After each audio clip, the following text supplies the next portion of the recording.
A daily dose of the H.E.C. A daily dose of the H.E.C. A daily dose of the H.E.C. Why the hell are we struggling with inclusivity? I just want to see how long I can hold that. Anyways, look, it's the daily dose of the H.E.C. Let me just get straight to business, alright? Okay, so for the past few days, I've been speaking to different people, looking on Twitter, looking on my Facebook, consistently going time and time with the internet, and I just wanted to see something that was currently boggling my mind. Now, I said it originally, this show was meant just to be a comedic show, but screw it. I mean, I made a daily show where I'm just going to say daily things and just have a daily conversation and basically give my whole 2 cents about everything. That's what the daily dose of the H.E.C. is about. I try to be as comedic as possible, but some things I just feel like I need to sit back and be like, hey, the H.E.C. stands for the Houstonian Educated Children, and I feel like I need to stand up for that part of my name, defend the reasoning behind the name. So let me just keep it 100 then. Why is inclusivity so hard for people? Why is the concept of allowing other people to do things so difficult?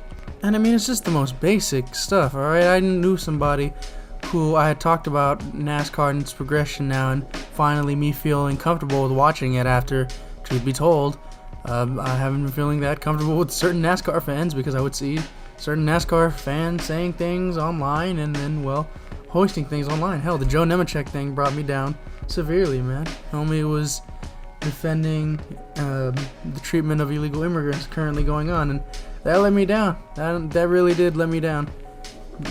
But when these vehicles are like making themselves black or changing their decals to support Black Lives Matter, I have no idea why is that such a problem for certain fans of the show watching it, or for certain fans watching it. It's just, look, they want more people of color to watch the race. It's like how I broke it down to this one guy who I knew who was having difficulties with that. I'm not going to out him. I'm not going to say his name in public. I'm going to have this conversation to y'all the same way I had the conversation to him. I had asked him specifically, prior to me talking about NASCAR, you wouldn't have known that I had formerly liked it.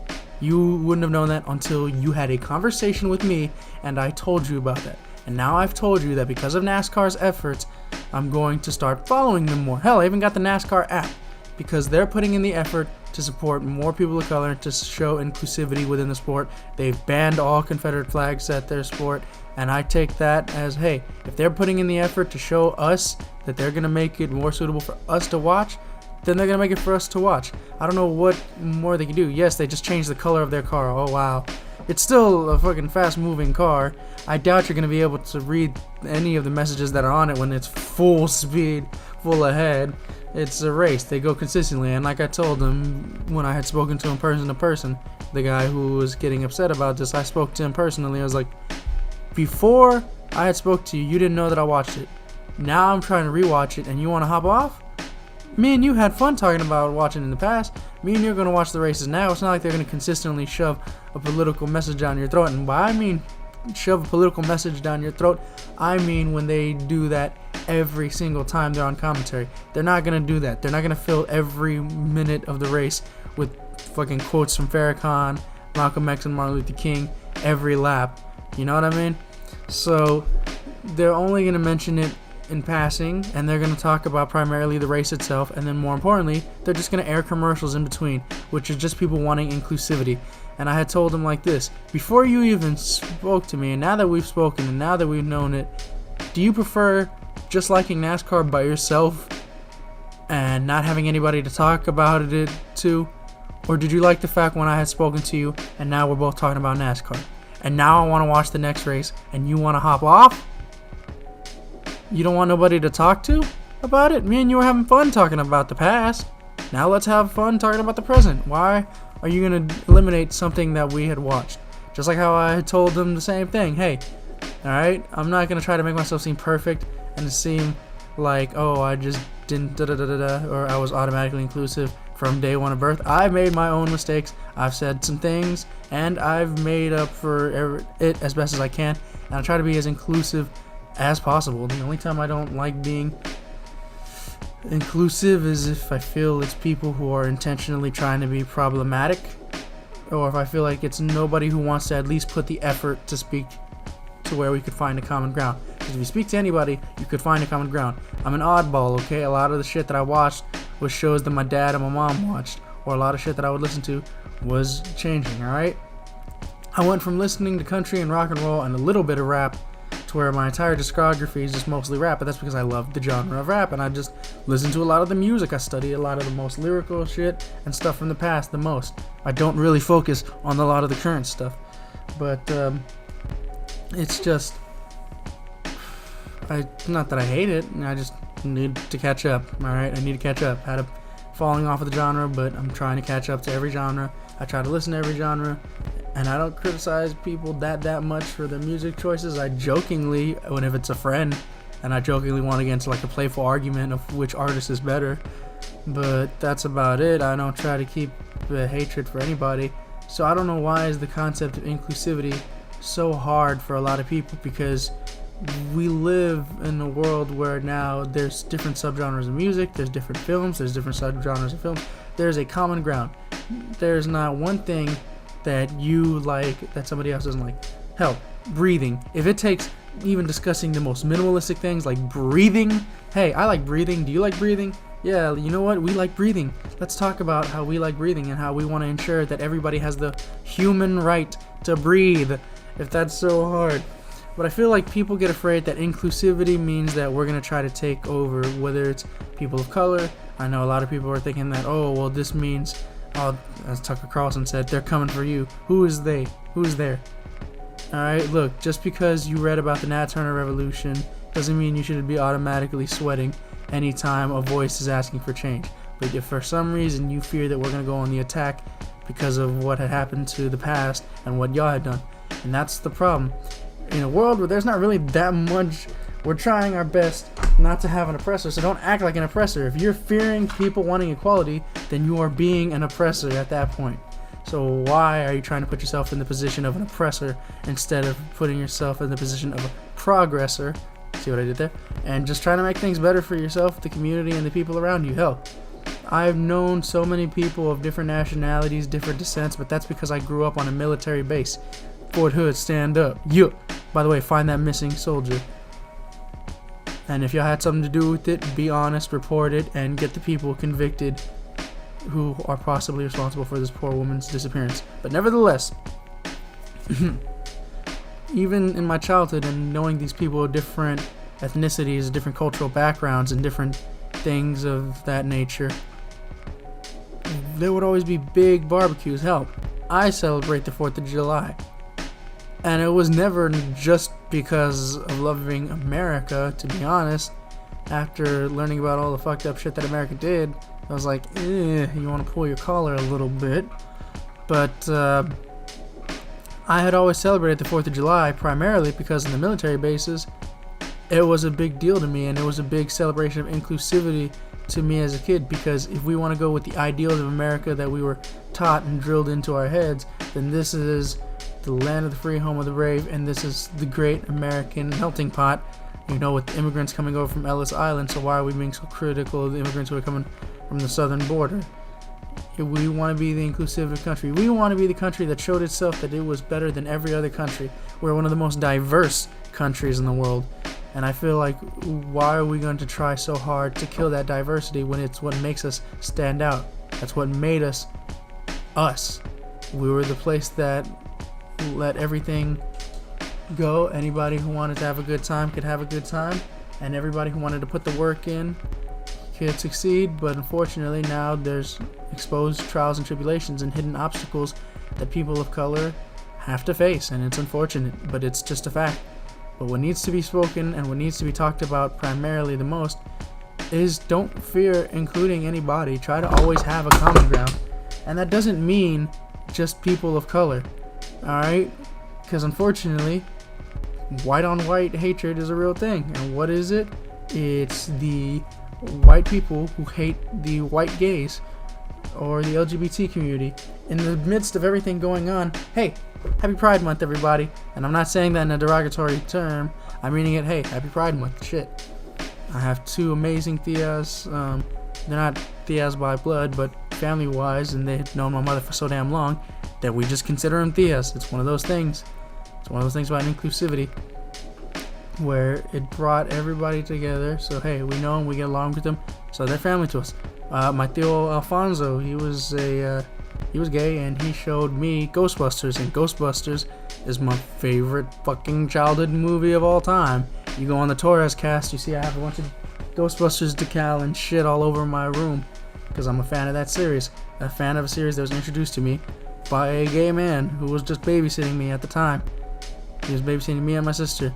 He didn't try to do anything perverted. No, we just watched Ghostbusters, and it was a good-ass movie. I loved it, and I still love it to this day, and I thank him for that to this day. So thank you, Theo Alfonso, if you ever fucking hear this. But when I had brought up the military base, I wanted to point out the fact that to different ethnicities and to different things, it was the commonality and the understanding that the men and women, because some women were in the armed forces, were going to be going off, and they were literally going to be fighting together in gunfights and fighting together to protect each other's lives. And I love the concept of us being united and being strong in brotherhood, but I also feel like it's a shame where it takes a threat to come towards us for us to unite. There's a beautiful poem that follows the aftermath of September 11th, showing and stating how we were all American and we all stood up to go against a common enemy. But now we have a common enemy, and this is harder because the common enemy that we all have is racism. And unfortunately, there's not that many people who want to just go admit the facts. Hey, look, these are the people in your country. Your country is not your country. Hell, we say this land is your land, this land is my land, this land was made for you and me. It's literally an inclusive song. It might not have been written by the most inclusive of people, but the ideals now need to reflect what we say. Alright? We hold these truths to be self-evident, that all men were created equal. We didn't include women, that was our fault. But nevertheless, it's time that we stood up for those ideals. We don't need a common enemy attacking us or shooting us consistently to have unity. We should have been showing unity. And the way how I see it, and the way how I see it should be said, and the way how I believe would best suit it, is if we stood up together, and right now we showed that we're against racism. And I know for a lot of Caucasian people, you're very critical because you yourself might not be racist, but you yourself might know somebody who's racist, and you might fear that your affiliation with them might lead to people automatically affiliating you with being racist. Or you might have a racist within your family. Hey, just talk to them, just stand up and show your support. One incredible coworker, and I don't know if I should say his name on this program because of the fact that this is public and broadcasted, but he is a amazing Caucasian individual who has been standing up for everything, for kids in cages that are being held down in ICE detention centers, for Black Lives Matter, for Pride, for trans rights, for gender fluidity, and for the non-discrimination of people based on their preference of religion and gender. So he has been a standout individual, and I wish I would have asked him for permission if I could have stated his name publicly, but just know he has been putting in a lot of great work, and I applaud him. And a lot of people had told me at first, because I had given him a shout out on my Facebook, and a lot of people were saying, well, why are you giving this white guy just more applaud? Are you ignoring all the people of color in your timelines who are also posting stuff? No, I'm not ignoring them. But when I highlight this one Caucasian individual, it's because I want other Caucasian individuals, because again, as I discussed even in the first episode, we're called minorities for a reason. We are the minorities, meaning we're not the most common thing you'll see in the United States. But the reason I do it is because the majority of individuals in this country are Caucasian. So I'm showing this one white guy who is busting his ass off, doing everything properly, to show to my other white friends, this is how you could show your support. You don't have to be afraid, and you don't have to be overly judgmental. Why are we making the hatred of racism? Why are we associating that with a party? Like, if you're associating that with liberals and Democrats, what does that necessarily say about the Republican Party? It doesn't really do the Republican Party any good. And I don't try to pick a specific party. I really don't. It's just, unfortunately, when I'm listening to people have a discussion, the Democrats tend to lean more sounding like the more intelligent individual in that argument. But that being said, just if you had a flawed past, just admit that you had a flawed past. If things come to light, say, I'm sorry. Now, that doesn't protect you from the consequences that you may face or the different sideways looks, but as long as you show that you have progressed and have not lived with those same ideals and those same thoughts, and you've improved for the better, then more or less you will be forgiven. Don't let anybody try to push you around and say that, oh no, cancel culture, once you're done, you're never going to get anything happen. No, that only works if you've said something racist, done something racist, and your actions continuously show you to be a racist. Or unless you're sexually assaulting anybody. Then that's a one and done. Once you've done it, fuck you. No forgiveness. Alright. But anyways, let's be inclusive, alright? 4th of July is coming up, and you know what? A lot of people might not celebrate it, a lot of people will. It's not my place to judge them for celebrating or not celebrating it, because that is the American right that we gave them. They can criticize this country all they want, and still love this country. You know why? Because you want to clean your home. You want your house to be in the best condition when you live in it. America is our home.